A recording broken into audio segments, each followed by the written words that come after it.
Hello, നമസ്കാരം. ഞാൻ സ്വയംപ്രഭ. ഞാനിന്ന് വന്നിരിക്കുന്നത് ഒരു പാവയ്ക്ക കൊണ്ട് പാൽക്കറിയാണ് തയ്യാറാക്കുന്നത്. അതെങ്ങനെയാണെന്ന് നോക്കാം. വരൂ. പാവയ്ക്ക കൊണ്ടൊരു പാൽക്കറി തയ്യാറാക്കാം. അതിനായി ഒരു പാവയ്ക്ക ചെറുതായി മുറിച്ച് കുറച്ച് ഉപ്പ് പുരട്ടി വെച്ച് കഴുകിയെടുത്തതാണ്. ഇത് കുക്കറിലൊന്ന് വേവിച്ചെടുക്കാം. 2 തക്കാളി, ചെറിയുള്ളി, പച്ചമുളക്, ഒരു ചെറിയ കപ്പ് നാളികേരം പാൽ കൂടി വേണം. സിമ്പിളായി ചെയ്യാം. പാവയ്ക്ക് 2 വിസിലിട്ട് വെന്തിട്ടുണ്ടാവും. ഇറക്കി വയ്ക്കാം. എണ്ണ ഒഴിച്ച് പാഞ്ചൂടായി എണ്ണ ഒഴിച്ച് കടുക് ചേർക്കാം. ഈ പാൽക്കറി എല്ലാവർക്കും ഇഷ്ടപ്പെടും. കടുക് പൊട്ടി ചെറിയുള്ളി, പച്ചമുളക് ചേർക്കാം.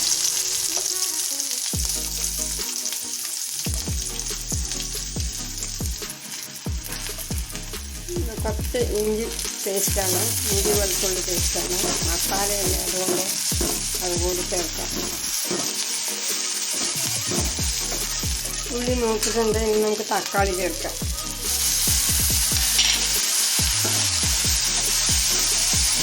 തക്കാളി നന്നായി മൂത്ത് വരുമ്പോൾ പൊടികൾ ചേർക്കാം.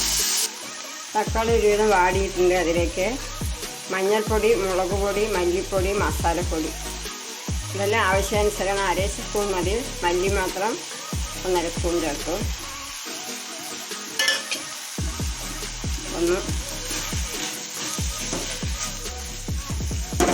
മൂത്ത ശേഷം നമുക്ക് പാവയ്ക്ക വേവിച്ച് ചേർക്കാം.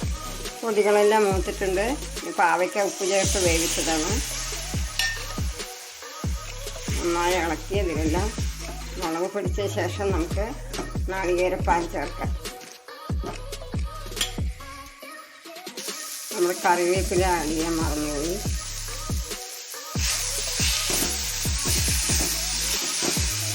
പാലൊഴിക്കാം.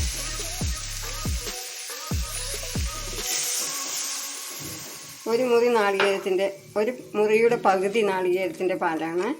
നന്നായി തിളച്ച് കുറുകുമ്പോൾ നമുക്ക് വാങ്ങി വയ്ക്കാം. ഉപ്പ് നോക്കി വാങ്ങി വയ്ക്കാം. കുറച്ച് ഉപ്പ് കുറവുണ്ട്, ചേർക്കാം. കല്ലുപ്പാണത്. നന്നായി കുറുകി വരട്ടെ. നമുക്ക് എന്നിട്ട് ഓഫ് ചെയ്യാം. പാവയ്ക്ക പാൽക്കറി റെഡി ആയിട്ടുണ്ട്. നമുക്ക് സെർവിൻ്റെ ഡിഷിലേക്ക് മാറ്റാം. അതിലേക്ക് കുറച്ച് മല്ലിയില കൂടി ആഡ് ചെയ്യാം. ഈ പാവയ്ക്ക പാൽക്കറി കയ്പൊന്നുമില്ല. കുട്ടികളും എല്ലാവരും ഇത് ഉപയോഗിക്കാം. ടേസ്റ്റിയായ പാവയ്ക്കക്കറി എല്ലാവരും ഒന്ന് ചെയ്ത് നോക്കിക്കോളൂ. എൻ്റെ ഈ റെസിപ്പി ഇഷ്ടമായോ എങ്കിൽ ഒന്ന് സബ്സ്ക്രൈബ് ചെയ്യൂ. ആദ്യമായി കാണുന്നവരാണെങ്കിൽ ഒന്ന് സബ്സ്ക്രൈബ് ചെയ്യണം. ലൈക്ക് ചെയ്യുവാനും ഷെയർ ചെയ്യുവാനും കമൻറ്റ് ചെയ്യുവാനും മറക്കരുത്.